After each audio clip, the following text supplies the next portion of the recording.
기술의 발전과 함께 소방 대상물이 대형화, 복합화되고 있는 가운데 매년 전국에 초고층 건축물이 생겨나고 있습니다. 이에 따라서 고층 건축물에서의 화재와 인명피해도 지속되고 있는데요. 국토교통부의 건축물 통계 자료에 따르면 전국에 31층 이상의 고층 건축물은 3,518개이며 경기도 소재 고층 건축물은 936개로 약 26.6%를 차지하는 것으로 조사됐습니다.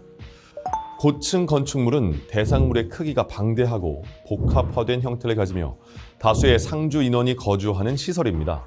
그렇기 때문에 고층 건축물에 화재가 발생하면 거주민뿐만 아니라 현장 활동에 임하는 소방대원까지 많은 사상자 발생이 예상되는 시설입니다. 따라서 고층 건축물 화재에 최적화된 대응 방법을 강구해서 재난 현장에 적용해야 합니다.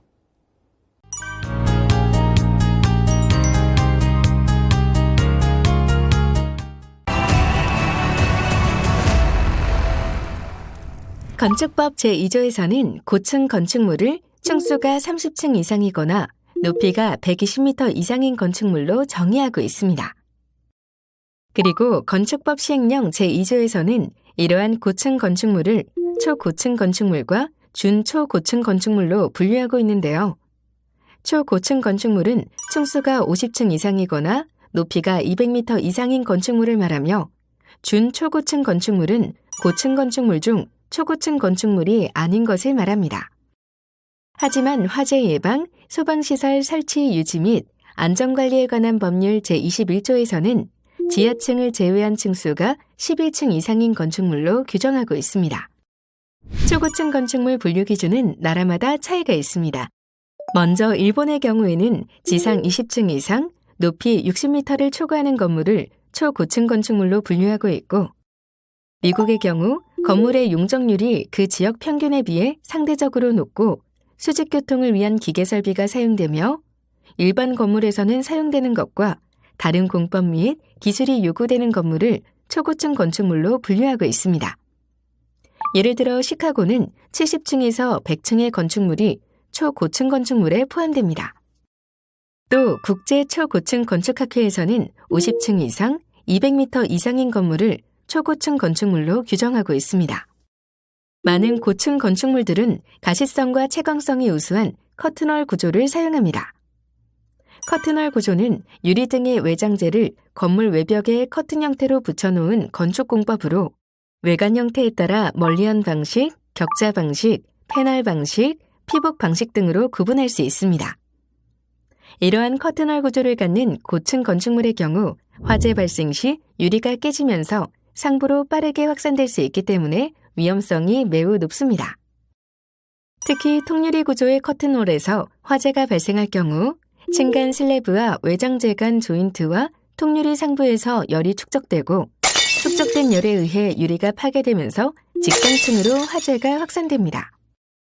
그리고 알루미늄 복합 판넬을 사용한 커튼홀 역시 화재에 취약합니다. 알루미늄 복합 판넬 커튼홀은 두 면의 알루미늄 박판으로 상부에 0.5mm의 알루미늄 합금 도장판과 하부에 알루미늄 합금판을 3mm 고밀도 폴리에틸렌 충전재로 접합한 샌드위치 패널을 사용하는데요. 화재가 발생하면 수직으로 확산될 위험성이 매우 높습니다. 그 이유는 먼저 화재가 발생하면 층간 슬래브와 외벽에 설치되는 비구조체의 완전한 접합이 어려워 층간 조인트가 발생합니다. 그리고 커튼월 스팬드럴 내측은 단열을 위해 화재에 취약한 재료로 구성되어 있는데 이 층간 조인트와 스팬드럴을 통해 화재가 상부로 확산하는 것입니다. 피난 방화적 측면에서도 고층 건축물 화재는 일반 화재와는 다른 특성을 갖습니다. 다수의 상주 인원이 있을 경우 피난 거리와 소요 시간이 증가하면서 피난 과정에서 대피자가 패닉에 빠질 수 있고 건물 특성상 많은 가연물이 있기 때문에 화재 하중이 증가하여 대형 화재 피해가 유발됩니다. 또 엘리베이터, 계단실, 배관 등을 통해 상층으로 화재와 연기가 확산되기 용이하며 공조 시스템을 통해 연기와 유독가스가 빠르게 확산될 위험이 상존하고 있습니다.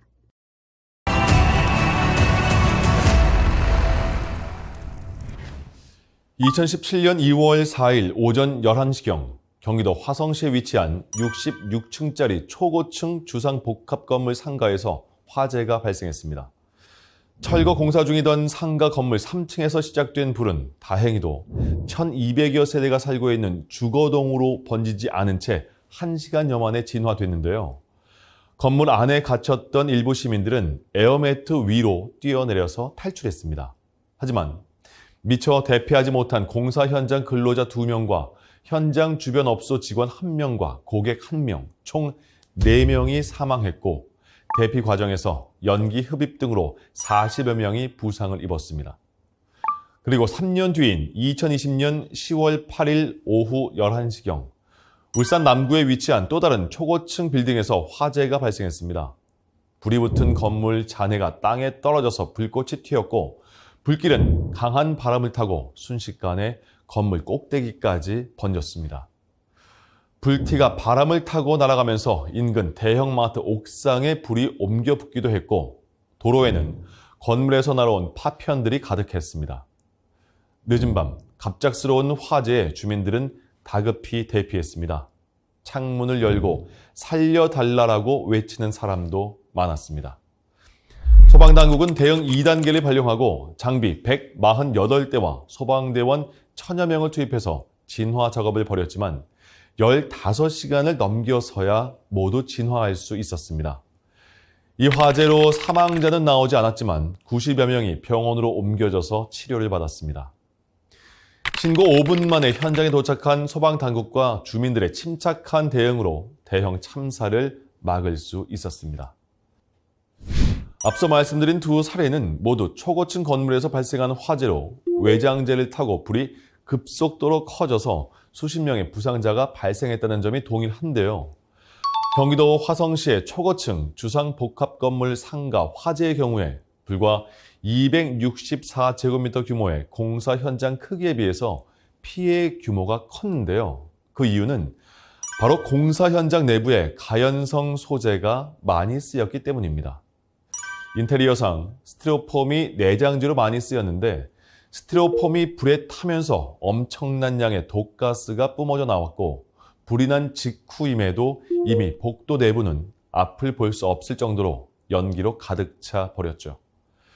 울산 남구의 화재의 경우 알루미늄 복합 패널로 된 가연성 외장재와 초속 13에서 14m의 강풍으로 인해서 최상층인 33층까지 불이 빠르게 확대됐습니다.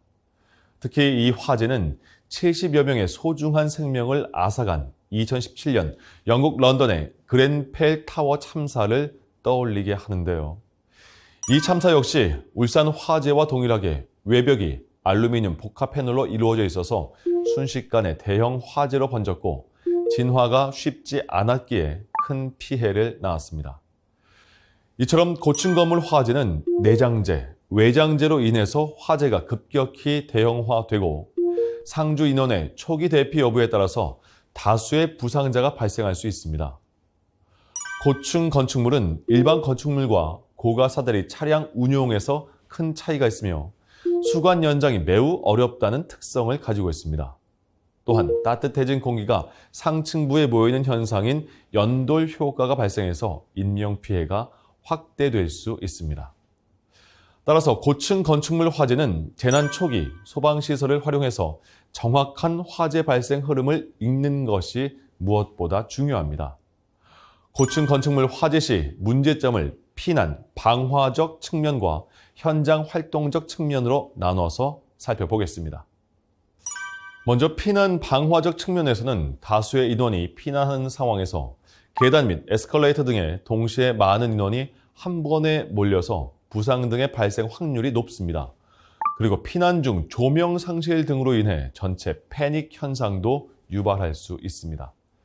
또한 대피 공간층이 마련되어 있지 않거나 보안상의 이유로 층간 방화문이 폐쇄된 경우가 많다는 것도 피난 장애 요인으로 작용합니다.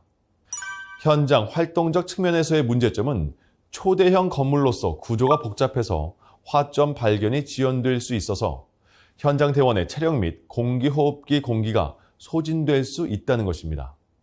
여기에 엘리베이터 사용이 어렵게 되면 상층부 도보 이동으로 인한 시간 지체로 화재가 확산될 가능성도 높아집니다. 또한 대형 건물 내 통신 및 명령 체계 전달 장애로 인한 현장 지휘가 어려울 수 있으며 다량의 수관 활용으로 인한 수압에 관한 문제도 함께 발생합니다. 외부에서는 유리창 등의 낙하물에 의한 위험성이 매우 높으며 고가 사다리 차량의 높이 한계에 따른 운용이 어려울 수 있습니다.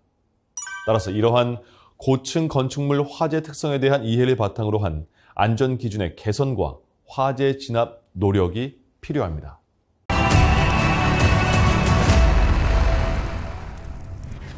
고층 건축물에 화재가 발생하면 외장재와 연돌 효과 등으로 불이 빠르게 확산됩니다.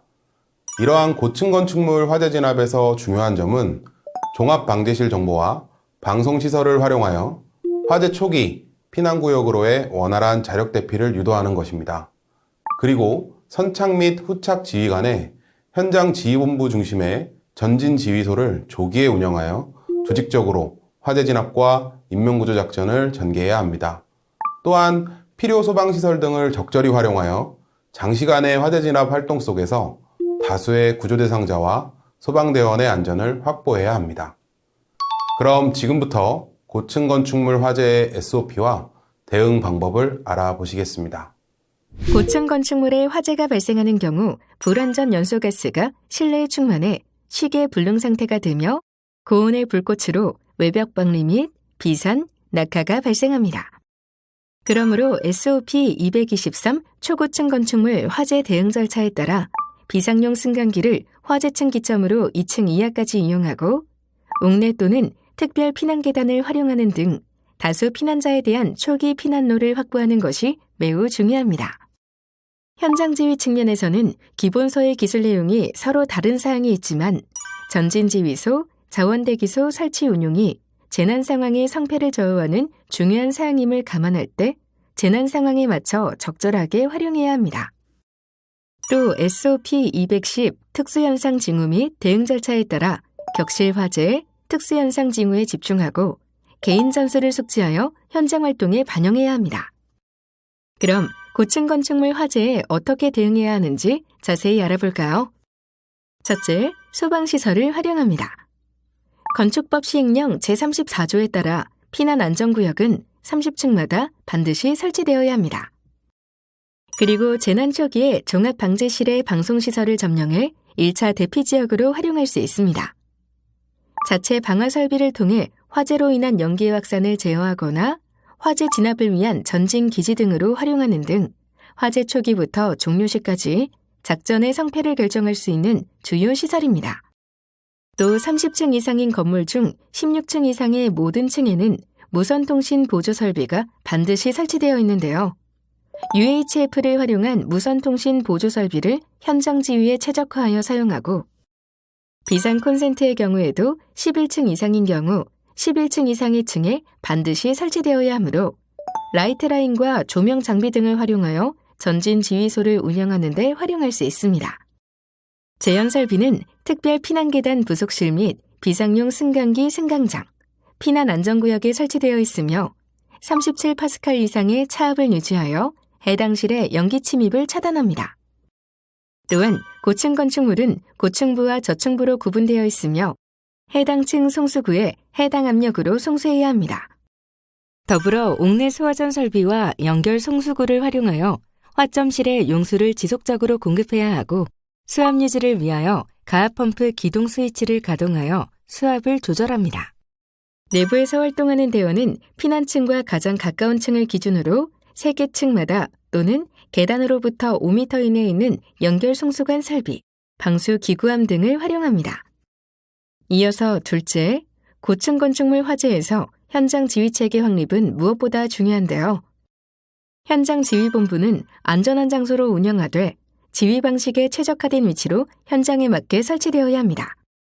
현장 최상급 지휘관이 위치한 현장 지휘본부를 중심으로 현장 상황을 스캔할 수 있는 종합방재실 정보 기반의 실질적인 지휘의 핵심인 전진 지휘본부를 운영하는데요. 여기에서는 지휘소 및 주요 거점에 대한 세부 작전을 지시하는 등 현장에 최적화된 입체적인 현장 지휘를 펼치는 한편 초대형 대상에서의 조직화된 작전이 운영되어야 합니다. 현장 지휘관은 현장의 화재 상황을 정확하게 판단하여 수직, 수평, 강제 배연 작전을 운영할 수 있으며 임시현장 지휘본부와 연계하여 비상용 승강기를 현장 구조작전에 활용할 수 있습니다.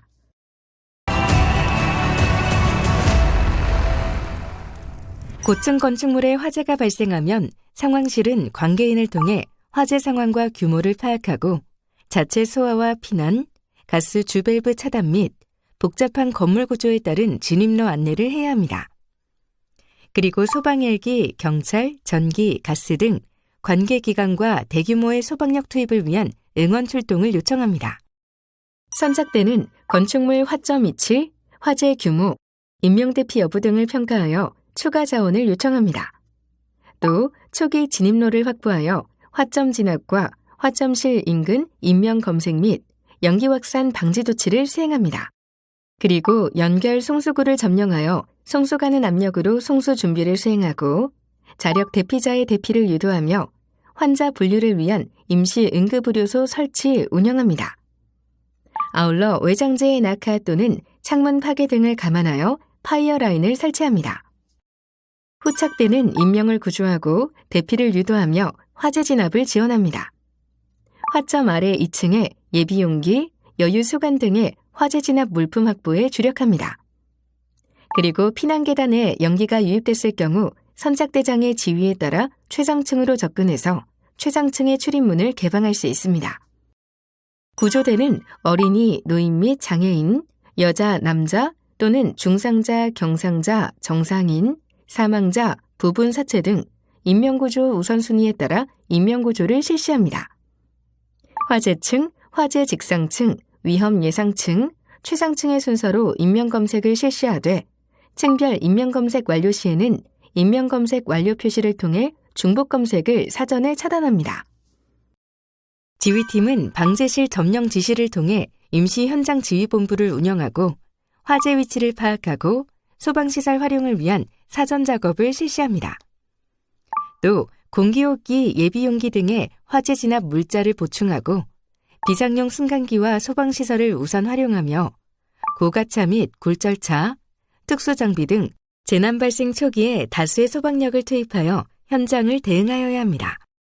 그리고 화재 상황을 종합적으로 평가하여 직하층 등의 전진 지휘소를 설치하고 세부 작전이 운영될 수 있도록 합니다. 또한 소방대원의 현장 진출입과 피난자의 대피를 용이하게 하기 위하여 로비 통제를 할 수 있으며 가연물의 낙하 등을 고려하여 폭넓게 통제선을 설치하고 주민의 접근을 통제하며 자원대기소를 활용하여 현장 혼란 최소화에 주력합니다.